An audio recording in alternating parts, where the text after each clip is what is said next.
మరి అంతటి ఆత్మీయతల తర్వాత ఆ తర్వాత తరంగా మీరు ఈ కొత్త ప్రపంచానికి ఎలా మెల్లిమెల్లిగా అలవాటు పడుతున్నారు అంటే ఇక్కడ ప్రపంచం ఏదో అయిపోయిందని కాదు, కానీ ఈ బంధాలు ఈ అంటే ఇటువంటి ఒక ఆత్మీయతలు కనిపించవు ఇప్పుడు అన్నది వాస్తవమా, ఒప్పుకుంటారా? తప్పకుండా. నాన్నగారు మేబీ ఉన్నాయేమో కానీ నేను అంటే మనం పర్సనల్గా వాళ్ళతో ఇంట్రాక్షన్స్ తక్కువ. ఇప్పుడున్న కళాకారులు కానీ నటీమణులు కానీ వాళ్ళతో మనకి పెద్ద ఇది లేదు. ఎస్, కొంతమంది నాతో కొంచెం ఒక 10 ఏళ్ల క్రితం హీరోయిన్లుగా ఉన్న వాళ్ళందరూ కూడా నాతో కాంటాక్ట్లోనే ఉన్నారు. అటు మంచు భార్గవి, ప్రభా, వీళ్ళందరూ. అదెవరు, రమ్యాకృష్ణ నాతో పర్ఫామ్ చేసింది ఒకే ప్రోగ్రామ్ కూచిపూడి. వాళ్ళ అమ్మగారు అడిగారని నాతో మంచి ఫైల్లో హీరోయిన్గా ఉన్నప్పుడు నాతో పర్ఫామ్ చేసింది. ఇంద్రజ, వీళ్ళందరూ మనతో. సో వాళ్ళందరిలో కూడా I could see a lot of this thing. ఇప్పుడు మొన్న మధ్యన కూడా నేను కొంతమంది ఒకళ్ళు ఈశ్వరిరావు వాళ్ళని కలిస్తే వచ్చి నా దగ్గర నమస్కారం పెట్టి వెళ్ళింది, మాస్టర్ గారు అని చెప్పి పలకరించి వెళ్ళింది. కల్పన రాఘవేంద్ర నా అదే డాన్స్ నేర్చుకుంది కొందాం. మొన్న మధ్యన హైదరాబాద్లో వెళ్తే తను అలాగే మాస్టర్ గారు అని కాదు, వద్దమ్మా అలా చేయకండి, అయ్యో మాస్టర్ గారు మీరు అని. ఇది ఆప్యాయతలు ఇంకా ఉన్నాయి, నేను లేదని చెప్పను. కానీ ఆ రోజుల్లో గోల్డెన్ ఎరాలో మన గోల్డెన్ సినిమా టైంలో ఉన్న ఆ యొక్క ఇవి తగ్గిందని నాకు అసలు తీరికే లేదు. తీరిక లేకుండా everybody is busy in their own everybody is running field. around in different directors. And yeah, there's a lot of now ఏమిటంటే make hay while sun shines. అంతే. మీరు దీపం ఉండగా ఇల్లు చక్కచక్క పెట్టుకోవాలని మన సామెత మనకే ఉంది. అందులో ఎవరికి వాళ్ళు బిజీగా ఉన్నారు, దాన్ని మనం తప్పుగా కూడా తీసుకోకూడదు. సో ఎవరిది ఆప్యాయతలు అవి ఉండే ఉంటాయి. మనకి అంత ఇది I don't see in the because మనకి వాళ్ళతో టచ్ ఇప్పుడు అంతగా ఎక్కువ లేవు. ఇప్పుడున్న ప్రజెంట్ జనరేషన్ స్టార్స్ కానీ సింగర్స్ కానీ ఎస్ దే హ్యావ్ ఎలివేటెడ్. ఆ రోజుల్లో ఎన్ని వేల పాటలు పాడినా వాళ్ళు తెలిసి తెలియకుండా కనిపించేవారు. అటు బాలు గారు అవనండి, సుశీల గారు అవనండి, అసలు జానకి గారికి చెప్పాలంటే వాల్యూమ్స్ వీ కెన్ టాక్. మా చుట్టం ఆవిడ ఎస్ జానకి గారు చెప్పారు. సురేష్ గారు చెప్పారు. మా మామ సైడు ఆవిడ సిస్లా వారు, రెండో పక్క మా ఆవిడ సైడు మా ఆవిడ సొంత పెదనాన్న కొడుకు చేసుకుంది ఆవిడ చెల్లెలు కూతుర్ని. సో వాడిద్దరే మా కన్యాదానం చేసింది. సో జానకి గారు అంతటి గొప్ప మనిషి. అవును, అసలు ప్రేమని ఎలా బయటికి చూపించాలని మన ఆవిడదే నేర్చుకోవాలి కొన్ని విషయాల్లో. అంతటి తారాస్థాయిలో ఆవిడ ఉండి కూడాను అందరితో అంత సింపుల్. మా నాన్నగారి తర్వాత నేను చాలా ఆదరించేది ఆవిడ, బాలు గారు, వీళ్ళందరూ, సుశీల గారు, వీళ్ళందరూ ఏంటంటే అసలు ఆ ఆప్యాయతలు కానీ మనం ఎక్కడ కనిపించినా వాళ్ళు వచ్చి పలకరించటం, మన మీద ఏ మూర్తి బాగున్నావా అని అనడం పెద్ద విషయం అండి. మనం చిన్న కళాకారులు వాళ్ళ ముందు, కానీ వాళ్ళ యొక్క ఏమిటంటారు అభిమానం అవి అనేది చాలా గొప్ప విషయం. అవును, ఇది ఇప్పుడున్న తరం వాళ్ళు తెలుసుకోవాలి. అవును, దిస్ ఇస్ ఇప్పుడు మనం ఇన్నేళ్ళు అయిన తర్వాత మనం ఎందుకు వీళ్ళ గురించి మాట్లాడుతున్నాం అంటే జ్ఞాపకం అనే ఈ శీర్షికలో ఎందుకు మనం ఇవన్నీ మాట్లాడుతున్నాం? ఎందుకంటే అవన్నీ గోల్డెన్ అవి చెక్కి వెళ్ళిన విషయాలు. అవును, కరెక్ట్. ఇవి ఈ రోజు కాదు, 10 జనరేషన్స్ కూడా ఇది వచ్చి పెద్ద పాఠం తెలుసుకోవాలి. అవును, how simple you should be. నీకు ఎంత ఉన్నా నీకు ఈగో ఉండకూడదు. కరెక్ట్. ఇవన్నీ మనం తెలుసుకోవాలి.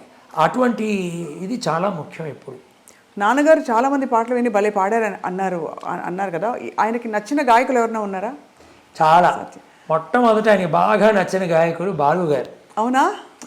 బాలు గారు ఎందుకంటే ఆయన ఎన్నోసార్లు అంటే చాలా ఆయన కల్మషం లేని మనిషి. మా నాన్నగారు ఓపెన్గా చెప్పారు, ఒరే అసలు బాలు ఏమిట్రా అంత బాగా అలా పాడాడు, నా వల్ల కాదురా, ఏమిటి అసలు ఆ స్థాయి ఏమిటి, ఆ ఫినిషింగ్ ఏమిటి, అక్కడ అసలు మోల్డింగ్ ఏమిటి, ఆ వాయిస్ చేంజ్ ఓవర్ ఏమిటి అని అలాగా ఆయన పెద్ద ఫ్యాన్ ఇళయరాజా గారికి.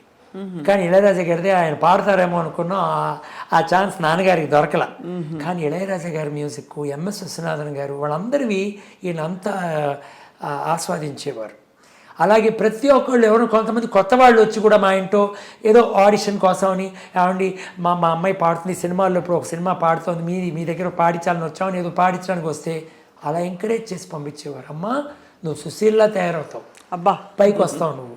ఏమంటారు చూడండి, కొన్ని బ్లెస్సింగ్స్ రియల్ అవుతాయి. అవును, ఇందాక వారి గురించి చెప్పారు కదా మీరు, వాణిశ్రీ గారు, పి సుశీల గారే చాలా చోట్ల చెప్పారు. ఆవిడ సినిమా ఇండస్ట్రీకి రాకమునుపు నాన్నగారు ఆల్రెడీ పాడడం మొదలెట్టేశారు. 7-10 ఏళ్ళు అప్పటికే. ఆయన విజయనగరం పాడడానికి వెళ్ళినప్పుడు ఒక కచేరీకి సుశీల గారి తండ్రి వారు ఇంటికి భోజనానికి పిలిచారు నాన్నగారిని. వెళ్ళి కూర్చుని భోజనానికి కూర్చున్నప్పుడు ఇలా మా అమ్మాయి సంగీతం నేర్చుకుందండి ఒక అమ్మాయి సుశీల అని మీ ముందు పాడుతుంది, మీరు ఆశీర్వదించాలి అంటే ఆవిడ వచ్చి పాడారట, తంబూరా పెట్టుకుని మా నాన్న చెప్పారు. సన్నగా ఉన్నారా సుశీల వచ్చి పాడింది. నేను చెప్పాను, అమోఘమైన భవిష్యత్తు ఉందమ్మా నీకు, నువ్వంటే ఏమోనండి మాకు సినిమాలు అవి మాకు తెలియదు, మా ఫ్యామిలీస్లో ఇవి అలవాట్లేదు అని ఆయన చెప్పారట. కానీ నాన్నగారు అన్నారు, మీరు మంచి విధంగా తీసుకురండి, ఆ అమ్మాయికి మంచి భవిష్యత్తు ఉంది అని చెప్పి. ఇది చాలా ఏళ్ల తర్వాత సుశీల గారే చెప్పారు. అవును, మా నాన్నగారు మాకు చెప్పారు, కానీ ఆవిడ చెప్పడం అనేది మనకి ఒక సంతృప్తికరమైన విషయం. ఆవిడే చెప్పారు, నన్ను ఫస్ట్ ఆడిషన్ చేసింది మాధవపెద్ది గారు అని చెప్పింది ఆవిడ. అది ఇంతటి మరి జీవితం అలా కొనసాగుతున్నప్పుడు సింధూరం సినిమాలో కృష్ణవంశీ గారి సినిమాలో పాడారుగా. పాడారు, అది ఆహాలో కూడా పాడారు. ఆహాలో యాక్చువల్గా ఏంటంటే నా ఫ్రెండు శివకుమార్ అని ఫిల్మ్ డైరెక్టర్, నేను ఈ మధ్యన నాన్నగారిది 100th ఇయర్ అయింది, పోయిన ఏడాదికి ముందేడాది. నాన్నగారు షేర్డ్ విత్ ఘంటసాల గారు అండ్ ఎన్టీ రామారావు గారు. అప్పుడు నేను కొడుగ్గా నేను ఈ అవార్డులవన్నీ ఇస్తూ వస్తున్నాను మా నాన్నగారి పేరుతో. వెంపటి గారికి ఇచ్చాను మా నాన్న పేరుతో, మా అమ్మగారి పేరుకి, వాళ్ళ ఆవిడకి, మా ఎంఎస్ విశ్వనాథన్ గారు, వాణిశ్రీ గారికి, అలాగే పిబి శ్రీనివాస్ గారు, ఇందిరా దత్ గారికి, సుశీల గారు, అంజలి గారికి, అదెవరు ఎస్ జానక్ గారు, రాజ సులోచన గారికి, కె విశ్వనాథ్ గారు, వాణి జయరాం, ఎస్పిబి గారు, లక్ష్మి గారు, విద్యాసాగరు, కాంచన, అదెవరు సంగీతం శ్రీనివాసరావు గారు, మంజు భార్గవి, మా కజిన్ మాధవపెద్ది సురేష్, ఎస్పి శైలజ, ఇలా మేము చాలా ఈవెంట్స్ చేశాను. అబ్బా, ఇవన్నీ పక్కన పెట్టినా కూడాను మా నాన్నగారి పాయింట్ ఆఫ్ వ్యూలో ఆయనకి నేను ఇవన్నీ చేస్తున్నాను అన్నది ఒక పక్క. ఈ 100th ఇయర్ అన్నది నేను తీసుకుని నేను ఎందుకు ఇవి చేశానంటే, ఎవరు ప్రైవేట్ ఆర్గనైజేషన్లు కానీ ఎవరు కూడా నాన్నగారి శత జయంతి ఉత్సవాలు జరపల. ఓన్లీ మా నాన్నగారిలాగా పాడతారు చింతలపాడి సురేష్ గారు. అవును, ఆయన త్యాగరాయ గాన సభలోను ఇది ఒకటి రవీంద్ర భారతిలో చేశారు, నేను వెళ్ళాను దానికి ముఖ్య అతిథిగా. అలాగా నేనేం చేశానంటే, నేను అమెరికాకి ఫ్రీక్వెంట్గా వెళుతూ ఉంటాను. నేను అక్కడ ఒక 7-8 సిటీస్లో నేను ఎంతమంది వీలుంటే వాళ్ళని పిలిచి చేశాను, నాకు సంతృప్తి.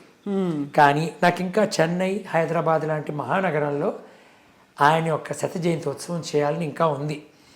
కానీ అది ఆ కోరిక ఎప్పుడు తీరుతుందో నాకు తెలియదు. అతి త్వరలో అని ఆశిస్తున్నాం. నాన్నగారి చివరి క్షణాల్లో ఆ రోజుల్లో బాగా ఆయన ఇంటరాక్ట్ అయ్యేవారా మీతోటి? చాలా చాలా అయ్యేవారు. ఇన్ఫ్యాక్ట్ నేను ఈ సత్య జయంతి దగ్గర ఒక పాయింట్ చెప్తూ నేను యాక్చువల్లీ డైవర్టెడ్. మా ఫ్రెండ్ శివకుమారి, ఆయన నేషనల్ అవార్డు విన్నర్ తమిళ్లో షార్ట్ ఫిల్మ్స్లో. ఆయన ఈ సత్య జయంతి కోసం అని మా నాన్నగారి యొక్క డాక్యుమెంటరీని తయారు చేశారు. అబ్బా, అది ఒక అరగంట ఉంటుంది, అందులో 10 నిమిషాలు 12 నిమిషాలు. కొంతమంది నాకు బాగా క్లోజ్గా ఉన్నవారు, అది 1.5 year బ్యాకే చేశాను నేను. అందులో కొంతమంది ముఖ్యమైన వాళ్ళు మాట్లాడారు. అది కాకుండా తను ఎంత బ్యూటిఫుల్గా కంపైల్ చేశాడంటే అది నేను చెప్పలేను, చెప్పకూడదు, అది మీరు చూడాలి తర్వాత ఫ్యూచర్లో. మన హైదరాబాద్లో కానీ అవి ఉన్నప్పుడు నేను మిమ్మల్ని ఇన్వైట్ చేస్తాను, మీరు చూడాలి తప్పకుండా. అందులో తను ఎలా ఎండ్ చేశాడంటే, ఏ పాట అయితే మాధవపి సత్యం గారికి ఒక ఖ్యాతిని తీసుకొచ్చిందో, ప్రపంచ ఖ్యాతిని, అంటే వివాహ భోజనంబు, అదే ఆయన జీవితంలో చివరి పాటగా ఆయన రికార్డ్ చేశారు. ఈ విషయం మీకు తెలుసా? అబ్బా, ఆహా అనే చిత్రంలో చంద్రమోహన్ గారు వీళ్ళందరూ ఒక అంతాక్షరి జరుగుతుంది ఒక చోట, జయసుధ, ఆ హీరో వీళ్ళందరూ. అక్కడ ఆ అంతాక్షరిలో చంద్రమోహన్ గారు వివాహ భోజనము పల్లవి మటుకు పాడతారు. అది నాన్నగారి చేత పాడించారు ఆ music director. That was almost the last recording he has done అన్నది హీ బ్యూటిఫుల్లీ బ్రాట్ అవుట్. నాన్నగారి గురించి అసలు అతనికి తెలియదు. He only came to know with information from me. Then అక్కడి నుంచి అవి కావాలి, ఇవి కావాలి, నాకు బుక్స్ కావాలి, అన్నీ ఎందుకు నాకు బుక్లు అడుగుతున్నాడు అని అనుకుంటే అవి నేను హైదరాబాద్లో చోట పెట్టి ఉంచాను డిజిటలైజేషన్కి. అవన్నీ తెప్పించి అవన్నీ విజువల్స్ తీసుకుని, అది అస్సలు ఇట్ ఈస్ మైండ్ బ్లోయింగ్. ఆ డాక్యుమెంటరీ చూస్తే చప్పట్లు కొట్టకుండా ఎవరు ఉండరు, మధ్యలో కూడా కొడతారు అలా. సో నేను చేయగలిగింది కొడుకుగా ఆయనకి ఇవే. చాలా గొప్ప స్మృతులని మీరు తిరగదోడుతున్నారు. మళ్ళీ వాటితో పాటు మీరు కొనసాగిస్తున్న కొన్ని మౌలిక విలువలు అవి మాత్రం చాలా అంటే కళల పట్ల మీకుండే అంకిత భావం, ఎంతమంది చాకులు లాంటి విద్యార్థుల్ని మీరు తయారు చేశారు మాస్టర్. నిజంగా నాన్నగారు మీ నాట్యం చూసి చాలా సంతోషపడ్డారని చెప్పారు. ఆయన చాలా ప్రోత్సహించారు, మిమ్మల్ని ప్రొఫెషన్గా ఎంచుకోమని చెప్పారు. ఫైనల్ డేస్లో what was his biggest contribution to you అంటే యాజ్ మోల్డింగ్ యువర్ పర్సనాలిటీ అండి? ఒకటి, నాన్నగారు నేను మంచి వయసులో ఉన్నప్పుడే ఆయన ఏమన్నారంటే, ఒరే నాయన నీకు డాన్స్ కూడా వచ్చింది కదా, నేను కొంతమంది ప్రొడ్యూసర్ దగ్గర తీసుకెళ్తాను, నువ్వు ఏమైనా నటిస్తానంటే ఒక క్యారెక్టర్, మంచి క్యారెక్టర్, హీరోకి సెకండ్ హీరోను ఏదో అంటే నన్ను అడిగారు. నేను తీసుకెళ్ళినా, నువ్వు చదువు ఒకంతకు చదువుకున్నావు, డాన్స్ వచ్చింది నీకు, నువ్వు కళల సైడ్ ఉన్నావు కనుక మనం సినీ పరిశ్రమలో ఉన్న వాళ్ళమే, నేను ఇన్నేళ్ళు ఉంటున్నాను, నేను తీసుకెళ్తాను నేను అన్నారు. అప్పుడు నాకు అనిపించింది ఏంటంటే, ఈయన అప్పటికే రిటైర్ అయిపోయారు నాన్నగారు. సో ఈయన వెళ్ళి ఒక్కొక్క కంపెనీకి ఎక్కి దిగి, ఏమండి నేను మాధవి సత్యం గారిని వచ్చాను అంటే అప్పటికి ట్రెండ్ మారిపోయింది, కొత్త కొత్త వాళ్ళు వచ్చారు, చిన్నవాళ్ళు పెద్దవాళ్ళు అయిపోయారు. అప్పుడు వాళ్ళకి నాన్నగారు తెలుసుంటారో లేదో, ఈయన ఇంత పేరు ప్రఖ్యాతి ఉండి ఇంత ఇది ఉన్నవారు వెళ్ళి అక్కడ వాళ్ళు, సార్ ఇంకా మా డైరెక్టర్ రాలేదు, ఓ 2 hours పడుతుంది కూర్చోండి సార్ మీరు అంటే, అది నేను కొడుగ్గా I don't want to see that. నేను అన్నాను, వద్దు నాన్న, నాకు ఎక్కడ ఆపర్చునిటీలు వస్తే నేను చేస్తాను. నేను కొన్ని సీరియల్స్లో చేశాను, స్వరాభిషేకం, విశ్వనాథ్ గారి సినిమాలో ఆయన నన్ను డాన్స్ చేయమన్నారు సరదాగా, అక్కడ చేశాను. కొన్ని తమిళ సీరియల్స్లో నటించాను. శ్రీప్రియ డైరెక్ట్ చేసిన విక్రమాదిత్యన్ అని, అది తెలుగులో కూడా అనువదించి వచ్చింది అప్పుడు జెమినీలో, తమిళ్లో సన్ టీవీలో వచ్చింది.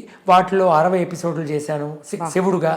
సో నాకు cinema was not the thing. నేను వెళ్ళుంటే I could have become a big actor maybe also because of the nuances నాకు చేతిలో ఉన్నాయి కనుక. నవరసాలు పలకగలిగిన ఇవి ఉన్నాయి. ఎప్పటికీ మనకు డాన్సర్కి మనం చూసేది అదే. అవి ఉన్న వాళ్ళు రాణించిన విధంగా మిగతా హీరోయిన్లు కానీ వాళ్ళు రాణించలేదు. మీరు వైజయంతి మాల దగ్గర చూడండి, సావిత్రి గారు, వాణిశ్రీ గారు, హేమమాలిని, మీనాక్షి శేషాద్రి, జయప్రద, కమల్ హాసన్, ప్రభుదేవ, శోభన, మీరు వీళ్ళందరినీ తీసుకోండి, వీళ్ళు ఎమోట్ చేసేంత రేంజ్లో మిగతా వాళ్ళు చేయలేరు. అవును, ఎందుకంటే వీళ్ళకి డాన్స్ ఇస్ ద బేస్. వాళ్ళు అందులో ఆరి తేరారు. అది ఏ స్టైల్ అవనండి, వాళ్ళతో చెప్పేస్తారు. వాళ్ళు డైలాగ్ చెప్పక్కర్లా, కొన్ని ఆ డైరెక్టర్ అనుకున్నట్టు ఆ భావాన్ని కళ్ళ ద్వారా చూపిస్తారు, వాళ్ళు పెదవుల ద్వారా చూపించగలరు. అది అందులో ఉన్న విషయం.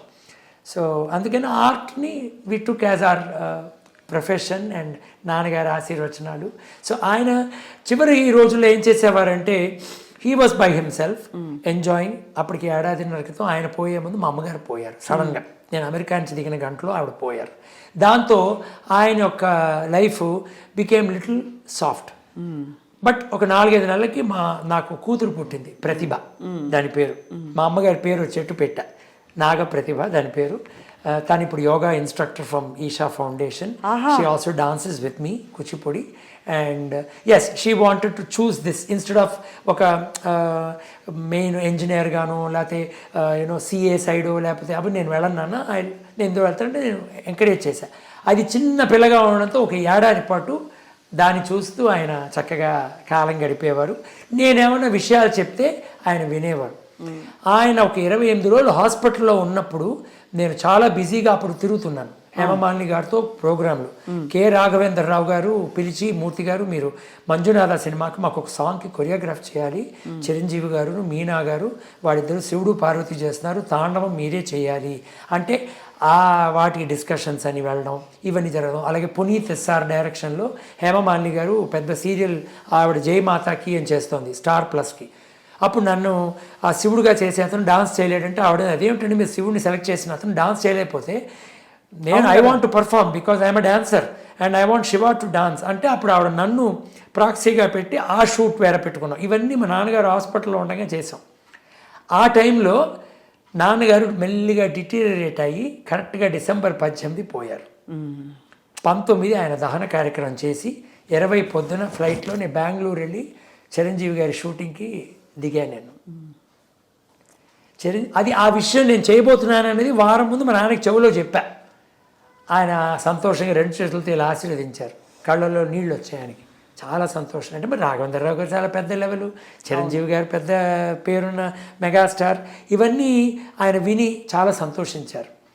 అప్పుడు నేను వెళ్ళి వర్క్ చేశాను. నేనేమో చెప్పొస్తున్నానంటే ఆయన ఎటువంటి వారంటే ఆయన ఎప్పుడు నాకు చెప్పింది, నాయన మన ప్రొఫెషన్ చాలా ముఖ్యం. అవును, మన కళలు మనకి ఒకసారి తలుపులు తడతారు, తట్టినప్పుడు మనం తలుపులు తీయకపోతే తర్వాత అరగంట తర్వాత మనం తలుపు తీస్తే వాళ్ళు వెళ్ళిపోతారు. సో ఆపర్చునిటీలు వచ్చినప్పుడు నువ్వు సద్వినియోగం చేసుకో, వదులుకోకు. ఏదో మా నాన్నకు ఒంట్లో బాగుండలేదు, మా ఇంట్లో పెళ్ళి, మేము నేను ప్రోగ్రామ్ చేయనండి, నేను తర్వాత చేస్తాను, ఇవన్నీ పెట్టుకోకూడదని అన్నది నాకు అలవాటు. అందుకని ఈ రోజు కూడా నేను నా ప్రయారిటీ ఎవరన్నా నన్ను అనేది మా కజిన్ పెళ్ళని ఇన్వైట్ చేస్తే నేను వస్తాను. కానీ ఒకవేళ నాకేమన్నా హేమమాలిని గారితో ప్రోగ్రామ్ కానీ నా ప్రోగ్రామ్ కానీ ఉందంటే నేను అక్కడ ప్రయారిటీ ఇచ్చిన తర్వాత నేను ఏదో ఫంక్షన్కి అటెండ్ అవుతా అని చెప్తా. సో ఇది నాన్నగారు నాకు ఇచ్చిన ఇలాంటివన్నీ పాపం ఆయన ఆ లాస్ట్ ఫ్యూ ఇయర్స్లో అవన్నీ చెప్తూ వచ్చేవారు కొన్ని విషయాలు. మెయిన్గా ఆయనకు ఆశ ఏమిటంటే ఆ పాత జ్ఞాపకాలు అన్ని ఎవరన్నా వస్తే వాళ్ళతో ఆయన షేర్ చేసుకునేవారు. అంటే ప్రాబబ్లీ ఆయన he felt he might not live long ఏంటని మనకు తెలియదు, కానీ ఇలాంటి విషయాలు తర్వాత తరానికి తెలియాలి, ఇది నాలో ఉండిపోకూడదు అన్నది ఆయన చాలా ఇదిగా చెప్పి మాకు చిన్నప్పటి నుంచి చెప్పేవారు. అప్పుడప్పుడు మేము అనుకున్నా ఏంటి నాన్న ఇవి చెప్తున్నాం అనుకున్న రోజులు ఉండుంటాయి. ఆ చిన్న వయసులో మనకున్న రన్నింగ్ అరౌండ్ ఆడుకోవడం అన్న దీంతో అప్పుడు మనకి ఇవి ఎక్కువ. పెద్దవాళ్ళం అయ్యే కొద్దీ మాకు అది అర్థమైంది. అటు మా అక్కని నన్ను ఇద్దరిని కూర్చోబెట్టి చెప్పేవారు కొన్ని విషయాలు. నాన్న కష్టే ఫలి, కష్టపడ్డావా నువ్వు ఫలితం చూస్తావు, నువ్వు కష్టపడలేదా నీకు ఫలితం రాదు. నీకేదో నీకు పూర్వజన్మ సుకృతం ఏదో కొంచెం రావచ్చు, కానీ అవన్నీ నడమంత్రపు సీరియల్లాగా కొంచెం వచ్చి అటు వెళ్ళిపోతుంది. అలా వద్దు, నువ్వు కష్టపడు, బాగా కష్టపడు, ఆ కష్టపడితే నీకు ఫలితం వస్తుంది అనేవారు నాన్నగారు. ఇలాగా ఆయన యొక్క చివరి జీవితం చక్కగా ఎవరు వచ్చినా చాలా ప్రేమతో అనురాగంతో అటు మా ఫ్యామిలీ ఫ్రెండ్స్ అవనివ్వండి, మా చుట్టాలు అవనివ్వండి, పోయేంత వరకు ఆడారు ఆయన. ఆ 28 రోజులు హాస్పిటల్లో అడ్మిట్ అయినప్పుడు ఆయన ఆడలేకపోయారు. అంత తప్ప ఆ పడ్డ 2 రోజుల ముందు కూడా ఆయన పేకాట ఆడారు. ఆయన జీవితం చాలా సంపూర్ణమైన జీవితం, సంపూర్ణమైన సంపదని అందరికీ ప్రపంచానికి మిగిల్చి వెళ్ళారు వారు. చాలా మనసుని కదిలించే విషయాలు చాలా చెప్పారు గురువుగారి వాళ్ళ. మిమ్మల్ని మాస్టర్ గారు అనాలా గురువుగారు? నేను మీ దగ్గర నేర్చుకునే భాగ్యం నాకు కలగలేదు. నేను ఉత్త సంగీతంలో ఉండిపోయి డాన్స్ నాకు అవకాశం రాలేదు. నీకు ఇప్పటికీ టైం ఉంది నేర్చుకోవాలని. అమ్మో, డాన్స్కి కళలకి ఒక ఏజ్ అనేది లేదండి. నన్ను ఇప్పటికీ కాంచన గారు అడుగుతారు, మూర్తి నేను ఒక ఐటమ్ వచ్చి ఇదే నేర్చుకోవచ్చా, అట్లీస్ట్ ఒక జావళిలాగా నాకు నేర్పిస్తావా అంటారు. శారద గారు ఎప్పుడు కనిపించిన మాస్టర్ గారు నా జీవితంలో కోరిక ఉండిపోయిందండి, మీ దగ్గర నేను నేర్చుకోవాలనుకున్నాను, కానీ నాకు కొంచెం హెల్త్ అవి చూసుకుని నేను ఎప్పుడో ఒక టైంలో నేను వచ్చి మీదే నేర్చుకుంటాను. ఆ మాట అంటమే పెద్ద విషయం అండి మనకి ఇలాంటి కళాకారులు. సో ఏజ్ అన్నది నాట్ ద థింగ్. సో మా దొడ్డమ్మ గారుకి మీరు చాలా ఆత్మీయులు. ఒక దుర్గాదేవి గారు నాకు తల్లి లాంటిది దుర్గాదేవి గారు. మేము ఎన్నో ప్రోగ్రాంలు ట్రావెల్ చేసాం, అమెరికా మొత్తం తిరిగాం 84లో, దాదాపు 50 నగరాలు వెంపటి గారితో. సో మాకు తల్లిలాగా మాతో కూడా ఉంటుండే దుర్గా గారు. బకుళాదేవి వేషం, చండాలికలో మాయ వేషం, అసలు ఈ గెటప్కి ఆ గెటప్కి అసలు wide ranging. SV Ranga Rao range ఆవిడ. అందులో వచ్చిందా ఆవిడ మాయ అంటే మరి మీకు తెలుసు కదా, చండాలిక తల్లి అన్ని మాయలు మంత్రాలతో చేయగలదు, అలాంటి క్యారెక్టర్. ఇక్కడ వకుడాదేవి అంటే శ్రీనివాసుడు తల్లి, చాలా భవ్యంగా ఎదురు చూస్తురా తండ్రి. కరెక్ట్. సంగీతరావు గారి మధురమైన సంగీతం, అద్భుతం. అసలు గొప్ప ప్రపంచంలోకి తీసుకెళ్లారు మూర్తి గారి వాళ్ళ. ఫైనలీ అఫ్ కోర్స్ నాన్నగారిని మీరు చాలా మనసులో గుండెలో మిస్ అవుతారు కదా, ఎందుకంటే నాన్నే సెలబ్రిటీ అయినా ఎటువంటి మహానుభావులైనా మనకి మాత్రం ఇంట్లో నాన్న. నాకు మా అమ్మ నాన్న they are always my what you say well wishers అవనండి, they are my my it's a fantastic feel. అది ఒక మనం కొడుకుగా నేను చెప్పలేను. ప్రతిదీ I get inspired by him. ఆయన చేసిన విషయాలన్నీ నేను ఇప్పుడు ఫాలో చేస్తున్నాను. Trying to be simple, trying to help people. Baba garu అన్నట్టు that the love all serve all అని అన్నారు. మనం చేయగలిగిన చేయున్నతిని మనం 10 మందికి ఇద్దాం. అది కళ రూపంలో అవనివ్వండి, వేరే ఏమన్నా ఫినాన్షియల్గా అవనివ్వండి, లేదా ఉద్యోగం ఇప్పించడమా, లేకపోతే వాళ్ళకి ఏమన్నా కన్సల్టేషన్లో స్పీచ్లు ఇవ్వటమా, అన్నీ I love to do all such things. ఇవన్నీ నేను నేర్చుకుంది నాన్నగారి దగ్గర నుంచే. So I take him. మా గురువు గారు వెంపటి సత్యం గారు, అలాగే మహానటి హేమమాలిని గారు, ఆవిడతో నేను 32 ఏళ్ళగా డాన్స్ చేస్తున్నాను, మీ అందరికీ తెలిసింది. ఆవిడ అద్భుతమైన నర్తకీమణి కదా. అబ్బో, అంటే మేము చూసాం తెర మీద, కానీ వెనక మీకు ఆవిడ సాధన అది మీకే తెలుసు. చాలా. నేను 32 ఏళ్ళగా ఆవిడతో చేస్తున్నాను. ఆవిడ ఆ బిహేవియర్ ప్యాటర్న్, మనుషులతో, కళాకారులతో ఎలా ఉండాలి, ఎలా రెస్పెక్ట్ ఇవ్వాలి, ముందు అసలు కొనసాగించడమే గొప్ప విషయం కదా. పెద్ద విషయం. ఆవిడకున్న బిజీ స్కెడ్యూల్కి ఆవిడ ఒక ఎంపీగా ఉండి పెద్ద స్టారు, ఇంకా యాక్ట్ చేయటం, dream girl, family, direction, author, she's a singer, she's an editor, you name it, she's in that. కానీ above all she's a wonderful human being. అది ఆవిడతో మనం ప్రయాణిస్తున్నప్పుడే మనకు తెలుస్తుంది, ప్రయాణించి లేని వాళ్ళకి అది తెలియదు. సో ఆవిడ దగ్గర నేను చాలా కూడా నేర్చుకున్నాను. I love learning things. Bookly knowledge నాకు అంత అలవాట్లేదు. I'm not a avid book reader also, but I love learning from people's good will. అది చిన్నపిల్లలు అవనివ్వండి, పెద్దవాళ్ళు అవనివ్వండి, వాళ్ళు ఏమి పనికిరాని వాళ్ళు అవనివ్వండి, కానీ వాళ్ళలో ఒక మంచితనాన్ని నేను I try to learn, because that's how I learn from my father. చాలా మనసు నిండిపోయింది మూర్తి గారి వాళ్ళ మీరు పంచుకున్న విశేషాలతో. మీకు మరోసారి ప్రణామాలు, నమస్కారాలు. నాన్నగారిని తలుచుకుంటూ నాన్నగారికి పాదాభివందనాలు చెప్తూ ఈ అమూల్యమైన సమయాన్ని కేటాయించినందుకు ఐ డ్రీమ్కి ధన్యవాదాలు. మీ ఐ డ్రీమ్ మీడియా ప్రేక్షకులందరూ లక్షల్లో ఉన్నారు. అది ఇంకా కోట్ల కింద అవ్వాలి. ఆ ప్రేక్షకులందరూ ఎంతో ఆదరిస్తారు మీ ఛానల్ని. అటువంటి ఆ ప్రేక్షకులందరికీ నా హృదయపూర్వక ధన్యవాదాలు. నాకు ఈ అవకాశం ఇచ్చిన ఐ డ్రీమ్ మీడియా ఎంటైర్ యూనిట్కి నా హృదయపూర్వక ధన్యవాదాలు. Thank you sir.